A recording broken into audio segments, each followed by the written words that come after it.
ఏం నచ్చింది? నాని నచ్చుతాడు.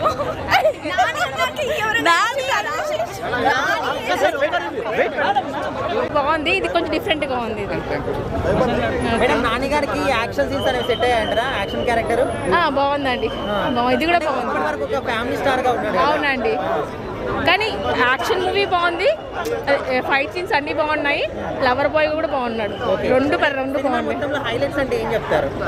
అన్ని హైలైట్స్ ఏనండి, ప్రతి ఒక్కటి హైలైట్. ఓకే, అంటే కొంతమంది స్టార్టింగ్ నుంచి కూడా బూతులు ఉంటాయని నెగిటివ్ గా మాట్లాడారు. మరి అట్లా అంటే అన్ని సినిమాలలో ఉంటాయి కానీ కొంచెం అది అలర్ట్ చేయద్దు మనకి. సో మొత్తానికి నాని గారికి అయితే మంచి ఇచ్చాడు. నాని గారికి ఇలాంటి ఒక యాక్షన్ క్యారెక్టర్ సెట్ అయితే అనుకుంటున్నాను. చాలా బాగుంది, చాలా బాగా చేశారు అసలు. రియల్లీ గుడ్, ఎక్సలెంట్ ఉంది. హిట్ 2 కంటే కూడా చాలా బాగుంది అసలు. నాని యాక్టింగ్ అయితే సూపర్. అంటే ఇప్పటి వరకు ఒక లవర్ బాయ్ గా ఫ్యామిలీ స్టార్ గా ఉన్నాడు కదా, మరి ఇలాంటి సడన్ గా ఎంట్రీ ఎట్లా అనిపించింది? చాలా బాగుందండి, ఎక్సలెంట్ అసలు. రియల్లీ గుడ్, మెచ్యూర్డ్ యాక్టింగ్ ఉంది. జాన్ విక్ టైప్ లో ఉంది, చాలా బాగుంది. ఎక్స్పెక్ట్ చేయరు ఆ పర్సన్ అని, బట్ అది మీరు మూవీ చూసాక లాస్ట్ లో మీకే తెలుస్తుంది. ఎవరు హీరో అండి? లేదు, అది అనౌన్స్ చేయను. సినిమా చూసాక మీరే తెలుసుకుంటారు. అది కావాలి ఆ మూవీకి, అది ఎందుకు అలా చేశారు, హిట్ 3 ఏంటి అనేది ఆ మెయిన్ పార్ట్ అక్కడే తెలుస్తుంది. అది చాలా ఇంపార్టెంట్. బాగుంది సినిమా అంటే యాక్షన్ తప్ప ఇంకేం లేదు అంటారు దాని గురించి. అంటే ఈ హిట్ 3 ఒక టాపిక్ తీసుకుంటారు కదా, ఒక కేసు, థర్డ్ కేసు అనేది అదే మెయిన్. థర్డ్ కేసు ఏంటి అనేది మూవీ చూస్తే తెలుస్తుంది.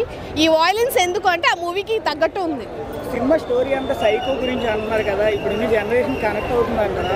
కనెక్ట్ అవ్వదు, బట్ ఫ్రీడమ్ అని ఎవరైతే కోరుకుంటారో వాళ్ళు చూస్తారు, ఇది వాళ్ళు కనెక్ట్ అవుతారు బాగా. ఫ్యామిలీస్ చూడలేరు అంటున్నారు, వల్గారిటీ ఎక్కువ ఉంది అంటున్నారు. వల్గారిటీ ఏం లేదండి, అంటే కొంచెం నరుకోడాలు ఇవన్నీ ఎక్కువ ఉన్నాయి.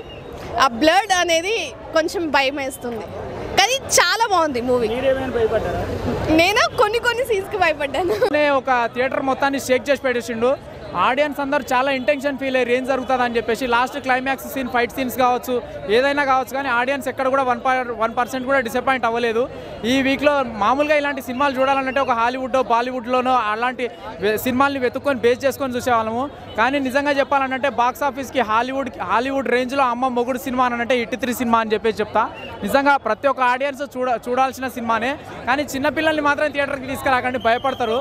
ఏంటంటే కొన్ని నాని గురించి ఏం చెప్తామని అంటే ఇంతకుముందు న్యాచురల్ స్టార్ నాని, ఇప్పుడైతే పక్కా ఊరా mass level action star Nani అని చెప్పేసి చెప్తా. అది మాత్రం పక్కా. ఓవరాల్గా మూవీ మాత్రం మంచి. ఈ వీక్లో రిలీజ్ అయిన మూవీస్ 4 ఇస్తా, అవుట్ ఆఫ్ 5 4 ఇస్తాను రేటింగ్. ఎక్స్ట్రాడినరీ ఉంది movie. It's a must watch for the youth. జనరల్గా కొద్దిగా వైలెన్స్ ఉందని చెప్పేసి అనిపిస్తుంది, but then it is justified in that context. ఆ డార్క్ వెబ్లో ఉన్న కాంటెక్స్కి ఆ వైలెన్స్ అనేది ఇట్ ఈస్ నెససరీ. ఆ మూవీకి ఆ జానర్ అలాంటిదే కాబట్టి అలా అనిపిస్తుంది. And generally slight criticism, slight వల్గర్గా ఉన్న లాంగ్వేజ్ అని అనిపిస్తుంది, కానీ ఎక్కడ వల్గారిటీ లేదు. ఓన్లీ 1 or 2 సీన్స్లో ఆ క్యారెక్టర్స్ టోన్ సెట్ చేయడానికి I think he used couple of words, beep language, but only for just 1 or 2 scenes. Rest ఎక్కడా కూడా అలాంటి ఆడ్ వల్గర్ లాంగ్వేజ్ కానీ nothing is there. It's a must watch. Nani, it's another form of Nani. Usually soft spoken and then soft Nani, he becomes hard Nani here. So very rocking character, very strong character.